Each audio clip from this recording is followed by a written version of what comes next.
kita bakal ngobrolin topik yang sangat seru dan sangat menarik tentunya, yaitu tentang pengantar operasi layanan. Nah, dengan saya di sini Amelia, Aku Salwa, Aku Faila, dan aku Lia. Oke, tanpa lama-lama lagi, yuk kita mulai podcast di episode kali ini.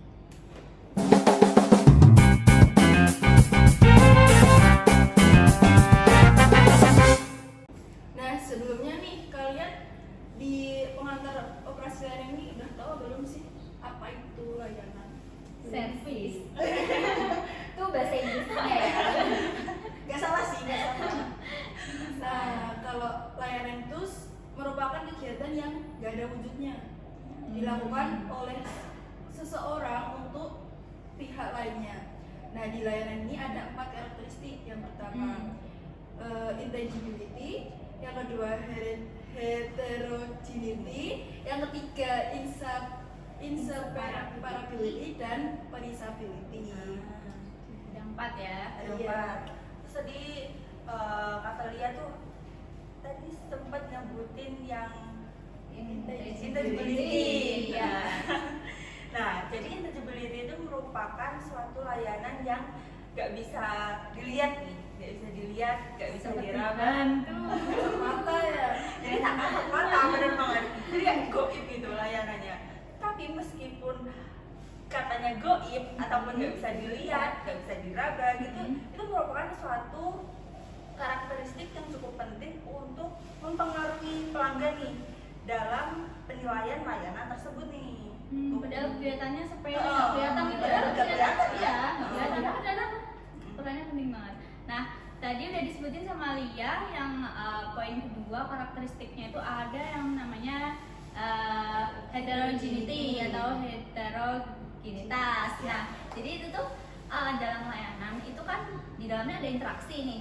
Nah, interaksi di dalam layanan itu tuh ternyata beda-beda karena dia kan punya kebutuhan sama pelanggan yang berbeda-beda.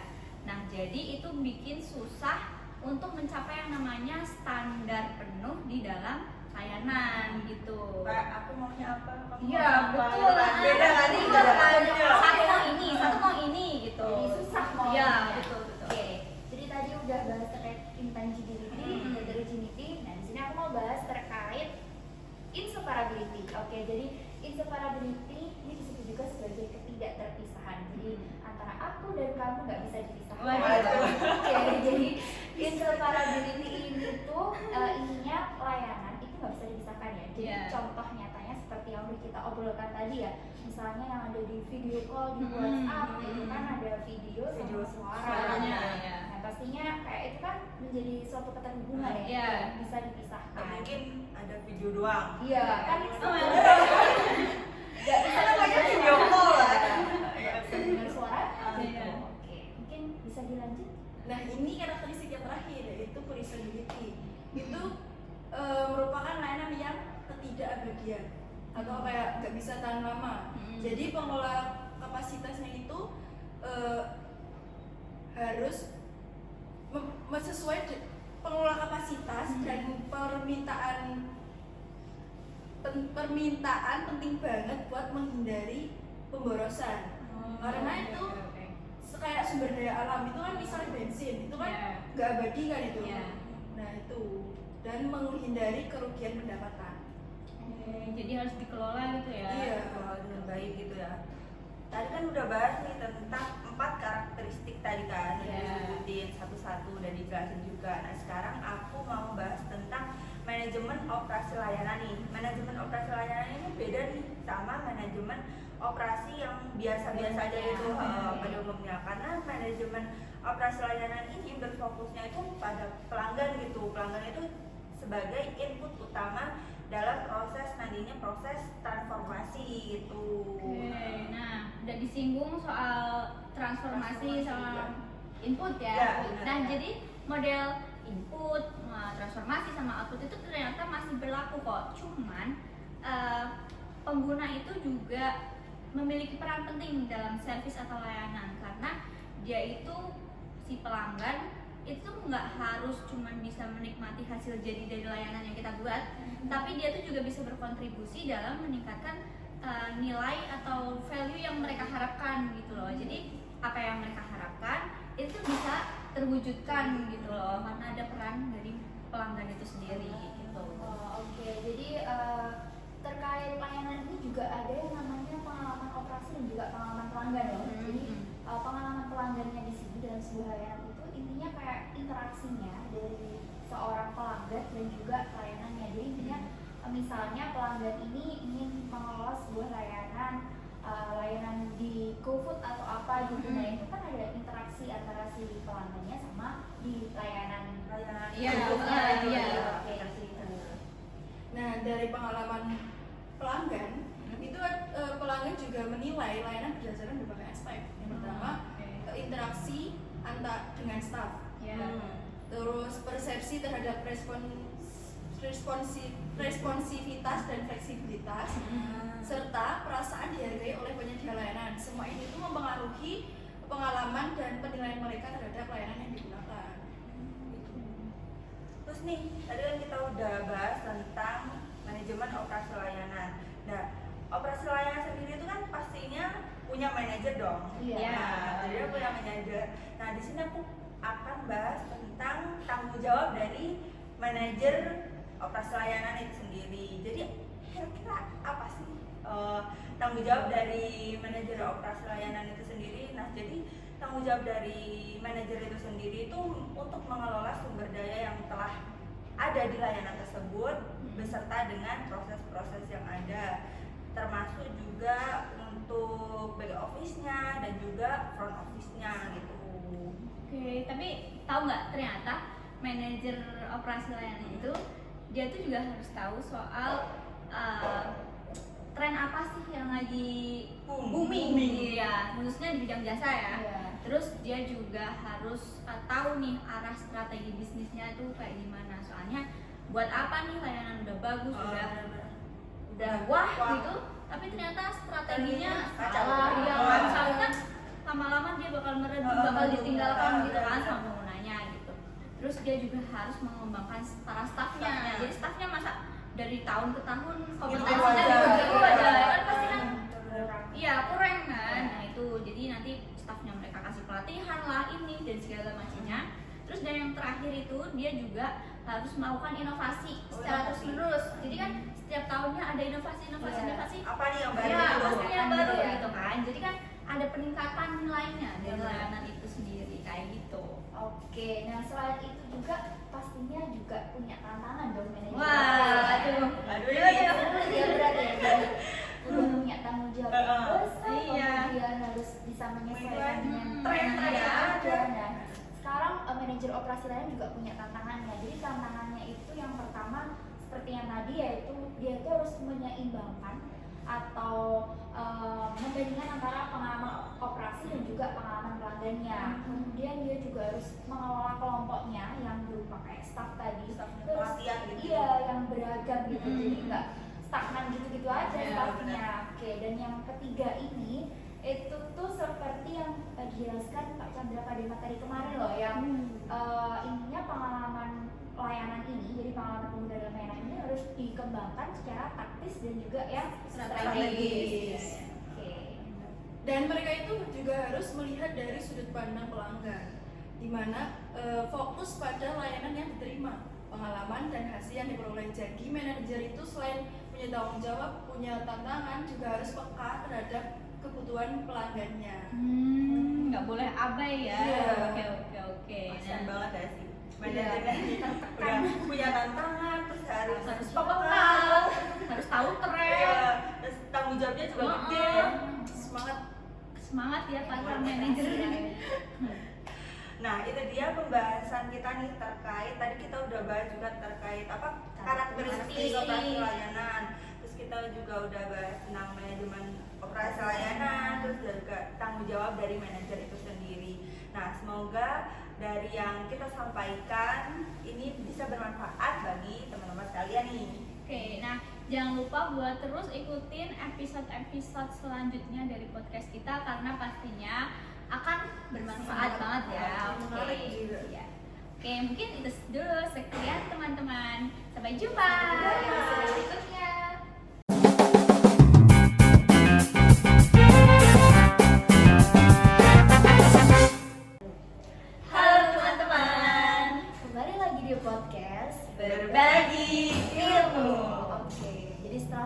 kita di episode 1 membahas terkait pengantar operasi layanan. Nah, di sini di episode kedua kali ini kita akan membahas terkait contoh kasus nyata dari bagaimana sih manajemen operasi layanan itu terjadi di dunia yang nyata. Khususnya di sini kita akan bahas studi kasusnya di RSUD Salatiga.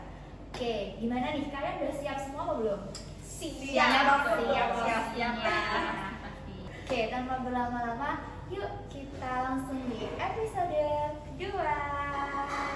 Jadi gimana sih kondisi di RSUD Salatiga itu? Oke, jadi RSUD Salatiga itu mempunyai yang namanya Sistem Informasi Manajemen Rumah Sakit atau yang biasa disingkat dengan SIM-RS. SIM-RS. Ya, SIM-RS. Bukan SIM-nya yang itu Ya, ya. bukan. Nah, oke, jadi SIM-RS ini tuh isinya berbagai layanan modul. Jadi modulnya di sini itu isinya tentang seperti pengelolaan tentang bank darah, kemudian yang obat, politik, dan sebagainya. Nah, masing-masing modul tersebut tuh punya fungsi yang beragam, Iya, jadi beda-beda fungsi ya. atau layanan yang beragam gitu. Jadi lumayan kompleks gitu ya. Iya, benar banget. Terus gimana sih cara manajemen layanan tersebut berjalan? Pasti kayaknya harus banyak masih yang dikelola ya. Iya. Bener banget, operasi layanan teknologi di RSUD Salatiga itu melibatkan beberapa proses. Salah satu yang pertama manajemen acara, manajemen insiden, Iya. pemenuhan permintaan, Hmm. kemudian manajemen teknis dan manajemen aplikasi. Misalnya nih, mereka memantau semua peristiwa di infrastruktur dan aplikasi TI untuk memastikan semuanya berjalan normal. Kalau ada masalah, mereka akan segera menanganinya. Berarti manajemen insiden itu termasuk yang sangat penting ya? Iya sih. Iya dong, soalnya kan manajemen insiden itu kan di dalamnya itu kan ada proses identifikasi, kategorisasi, terus didiagnosis, terus ada penyelesaian, terus yang terakhir itu ada pemulihan. Nah, jadi ini tuh semuanya penting karena misal nih layanan ada gangguan, itu tuh bisa langsung ditangani dengan cepat dan juga efisien gitu loh. Iya. Ya, sat.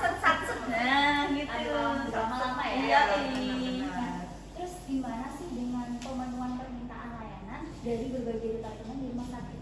Seperti apa gimana caranya? Nah, kalau di RSUD Salatiga itu tim TI-nya menerima dan mengevaluasi permintaan layanan dari berbagai departemen. Mereka itu juga menilai tingkat kepentingan setiap permintaan dan memastikan permintaan tersebut dipenuhi dengan cara yang efisien dan efektif.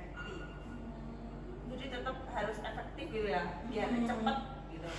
Terus satu menarik tuh, kira-kira hasilnya kayak gimana? Nah, ternyata tuh hasilnya positif banget. Jadi RSUD Salatiga itu kan apa ya namanya punya layanan yang baik gitu kan. Jadi dia tuh langsung bisa menangani insiden-insiden yang terjadi dengan cepat dan juga efisien. Terus ya layanan IT-nya mereka itu udah mengadopsi yang namanya pengawasan dan juga evaluasi yang berkelanjutan.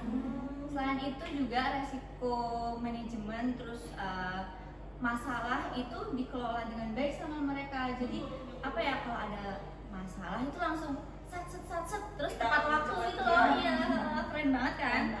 Gitu. Oke, nah,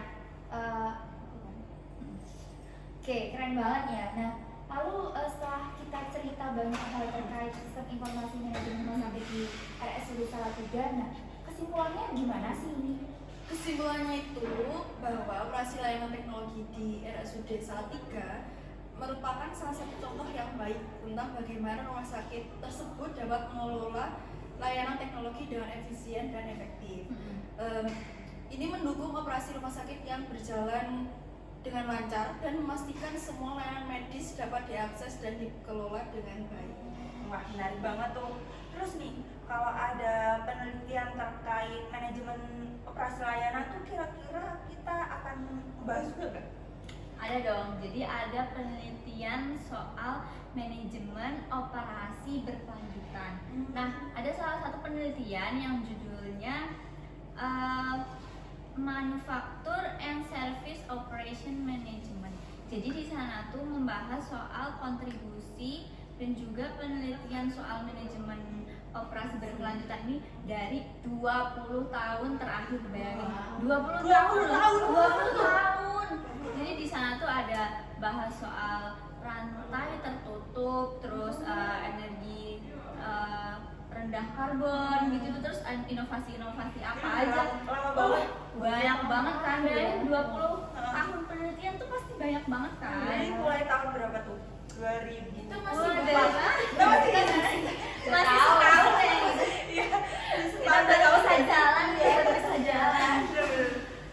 Gitu.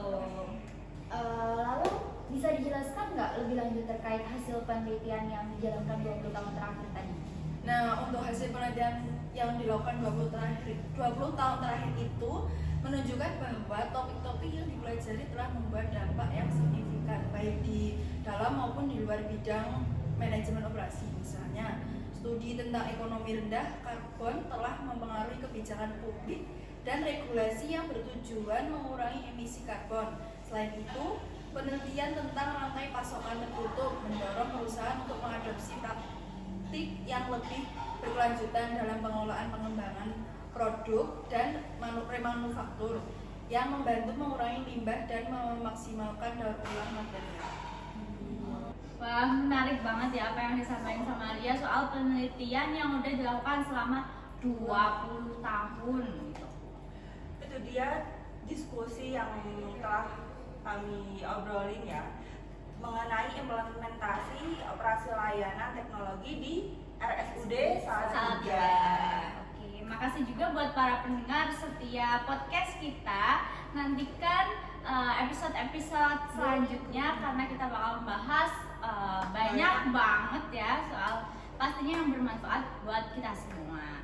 Oke, itu dia podcast kita episode 2. Oke, sampai jumpa.